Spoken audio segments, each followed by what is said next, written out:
Praise the Lord, shalom, नमस्कार, जय मसीह। आप सबको परमेश्वर बहुतायत से आशीष देवे और क्रिसमस और नए साल 2026 का आप सबको बहुत बहुत शुभकामनाएं। परमेश्वर आप सभी को बहुतायत से आशीष देवे। यीशु मसीह के जन्म के विषय में आप लोगों का क्या राय है?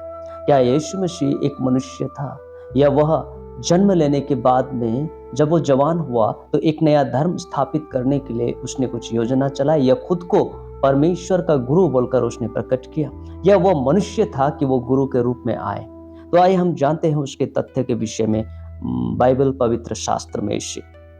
प्रभु यीशु मसीह के जन्म से लगभग 4000 साल पहले ही यीशु मसीह के जन्म की भविष्यवाणी बाइबल में हो चुकी थी। यूं कहें कि सृष्टि के समय से ही उसके आने की घोषणा परमेश्वर ने कर दी थी।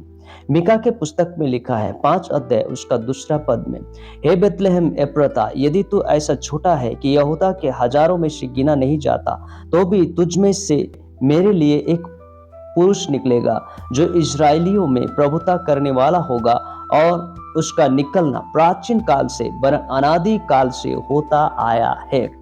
अब इसको हम कैसे पता लगाए कि सच में ये अनादि काल से हुआ है, यानी कि फ्रॉम द बिगिनिंग, सृष्टि से इसके विषय में बातचीत की गई है, परमेश्वर ने रखा है।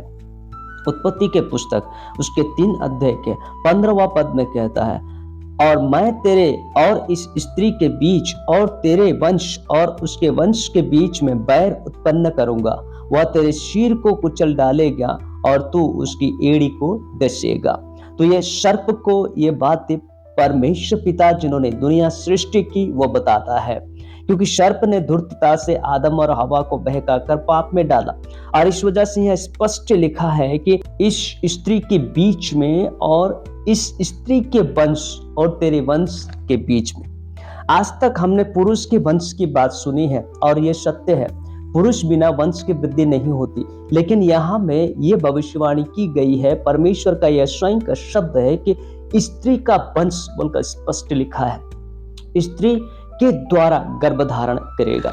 यशायाह का पुस्तक और एक जगह यह भविष्यवाणी करता है 7 अध्याय का 14वां पद में, इस कारण प्रभु आप ही तुमको एक चिन्ह देगा, सुनो, एक कुंवारी गर्भवती होगी और पुत्र जनेगी और उसका नाम इम्मानुएल रखेगी, जिसका अर्थ है प्रभु हमारे साथ। यशायाह के पुस्तक 9वां अध्याय उसका 6 पद में भी लिखा है, क्योंकि हमारे लिए एक बालक उत्पन्न हुआ, हमें एक पुत्र दिया गया है और प्रभुता उसके कांधे पर होगी, और उसका नाम अद्भुत युक्ति करने वाला, पराक्रमी परमेश्वर, अनंत काल का पिता और शांति का राजकुमार रखा जाएगा। यानी कि वह अनंत काल का पिता होगा और शांति का राजकुमार होगा, और उसके राज्य का कभी अंत ना होगी और उसके राज्य बढ़ती रहेगी। इस विषय में भविष्यवाणी की गई है। जब हम यीशु मसीह के जन्म के विषय में देखते हैं तो हम मत्ती रचित सुसमाचार के पुस्तक उसके 1 अध्याय का 18 से लेकर के 23 पद में यह वर्णन पाता है।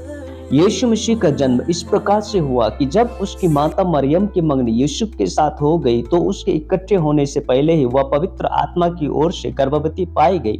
अतः उसके पति यूसुफ ने, जो धर्मी था और उसे बदनाम करना नहीं चाहता था, उसे चुपके से त्याग देने का विचार किया।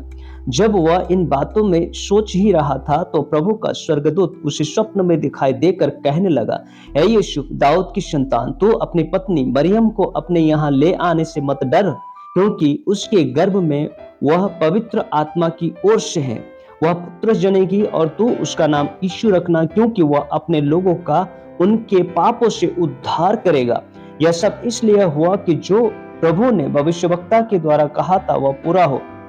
देखो, एक कुंवारी गर्भवती होगी और एक पुत्र जनेगी और उसका नाम इम्मानुएल रखा जाएगा, जिसका अर्थ है परमेश्वर हमारे साथ। तो यहाँ पर हम देखते हैं कि यीशु मसीह के जन्म के विवरण में भी हम देखते हैं कि यशायाह के पुस्तक उसका 9वां अध्याय में से कोटेड किया गया है, और हम देखते हैं कि उसकी जो प्रभुता है उसका कभी अंत ना होगा, और उसका जन्म का एक ही उद्देश्य था कि पापी मनुष्य लोग उसके द्वारा उद्धार को प्राप्त करेंगे। तो प्रभु यीशु मसीह का जन्म का एकमात्र उद्देश्य यही था कि उसके द्वारा पापी लोग उद्धार को प्राप्त करेंगे।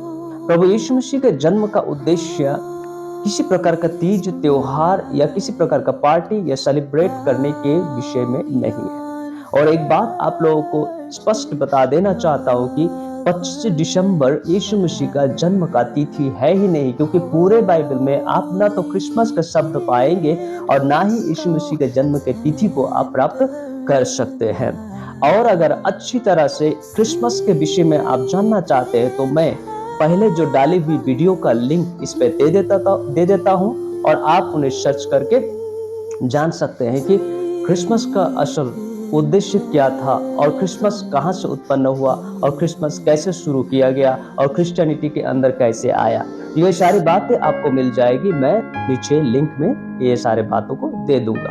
बाकी परमेश्वर के हाथ में है। परमेश्वर आप सभी को आशीष देवे और आपके लिए ये नया साल 2026 और ये क्रिसमस का समय आशीषमय हो। धन्यवाद, नमस्कार, शालोम, जय मसीह।